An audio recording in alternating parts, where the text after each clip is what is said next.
Hi hello friends, welcome back to our channel. ಸ್ನೇಹಿತರೆ, ಈ ಬಾರಿಯ ಬಿಗ್ ಬಾಸ್ ಸೀಸನ್ 12ರ ಶೋನಲ್ಲಿ ಒಂದಷ್ಟು ವಿಚಾರಗಳು ಮುನ್ನೆಲೆಗೆ ಬರುತ್ತಿದೆ. ಅದರಲ್ಲಿ ಮುಖ್ಯವಾಗಿ ಅಶ್ವಿನಿ ಗೌಡ ಹಾಗೂ ರಕ್ಷಿತಾ ಇವರಿಬ್ಬರ ನಡುವಿನ ಒಂದು ವೈಮನಸ್ಸು ಕಿತ್ತಾಟ ಸಿಕ್ಕಾಪಟ್ಟೆ ಟ್ರೆಂಡ್ ಆಗ್ತಿದೆ ಅಂತ ಹೇಳಿದ್ರೆ ತಪ್ಪಾಗ್ಲಿಕ್ಕಿಲ್ಲ.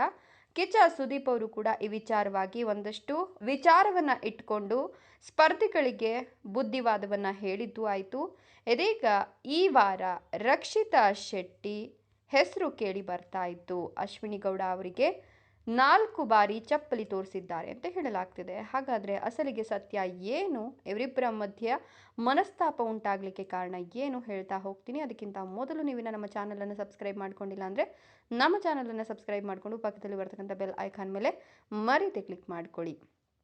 ಹೌದು, ಅಶ್ವಿನಿ ಗೌಡ ಅವರಿಗೆ ರಕ್ಷಿತಾ ಚಪ್ಪಲಿ ತೋರಿಸಿದ ಬಗ್ಗೆ ಯಾವ ಎಪಿಸೋಡ್ನಲ್ಲಿಯೂ ಕೂಡ ತೋರಿಸಲಾಗಿಲ್ಲ. ಇನ್ನು ಜಿಯೋ ಹಾಟ್ ಸ್ಟಾರ್ನಲ್ಲೂ ಕೂಡ 24x7 ಲೈವ್ನಲ್ಲಿಯೂ ಕೂಡ ಈ ಬಗ್ಗೆ ತೋರಿಸಿಲ್ಲ.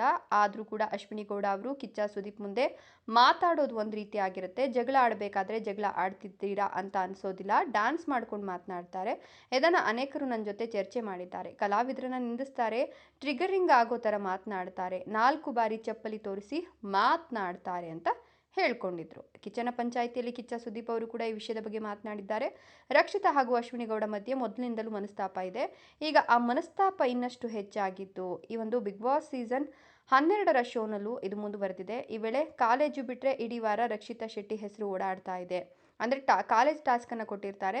ಕಾಲೇಜ್ ಟಾಸ್ಕ್ ಮುಗಿದ ನಂತರ ಇಡೀ ವಾರ ರಕ್ಷಿತಾ ಶೆಟ್ಟಿ ಅವರ ಹೆಸರೇ ಓಡಾಡ್ತಿತ್ತು. ಅದಕ್ಕೆ ಕಾರಣ ರಕ್ಷಿತಾ ಶೆಟ್ಟಿ ಅವರು ಅಶ್ವಿನಿ ಗೌಡ ಅವರಿಗೆ ಚಪ್ಪಲಿ ತೋರಿಸಿದ್ದಾರೆ ಅನ್ನುವಂಥದ್ದು. ಚಪ್ಪಲಿ ವಿಷಯ ಬಂದಾಗ ಕಿಚ್ಚ ಸುದೀಪ್ ಅವರು ಮಾತನಾಡಿಲ್ಲ. ಹೀಗಾಗಿ ಈ ವಿಷಯ ಬಹಳ ಗೊಂದಲವನ್ನು ಉಂಟು ಮಾಡಿದ್ದು ಅನೇಕರು ಸೋಷಿಯಲ್ ಮೀಡಿಯಾದಲ್ಲಿ ಈ ಬಗ್ಗೆ ಚರ್ಚೆಯನ್ನು ಮಾಡ್ತಿದ್ದಾರೆ. ಬಟ್ ಯಾವುದೇ ಎಪಿಸೋಡ್ನಲ್ಲಾಗಿಯೂ ಕೂಡ ಅಶ್ವಿನಿ ಗೌಡಗೆ ರಕ್ಷಿತಾ ಶೆಟ್ಟಿ ಚಪ್ಪಲಿ ತೋರಿಸಿರ್ತಕ್ಕಂಥ ಒಂದಷ್ಟು ಫುಟೇಜಸ್ ಎಲ್ಲೂ ಕೂಡ ಲೀಕ್ ಆಗಿಲ್ಲ. ಇದರ ಬಗ್ಗೆ ನಿಮ್ಮ ಅನಿಸಿಕೆ ಅಭಿಪ್ರಾಯಗಳನ್ನ ಕಮೆಂಟ್ಸ್ ಮಾಡಿ. ವಿಡಿಯೋ ಇಷ್ಟ ಆದರೆ ಲೈಕ್ ಕೊಟ್ಟು ಶೇರ್ ಮಾಡಿ. ತಪ್ಪದೆ ನಮ್ಮ ಚಾನಲನ್ನು ಸಬ್ಸ್ಕ್ರೈಬ್ ಮಾಡ್ಕೊಳ್ಳಿ. Thank you.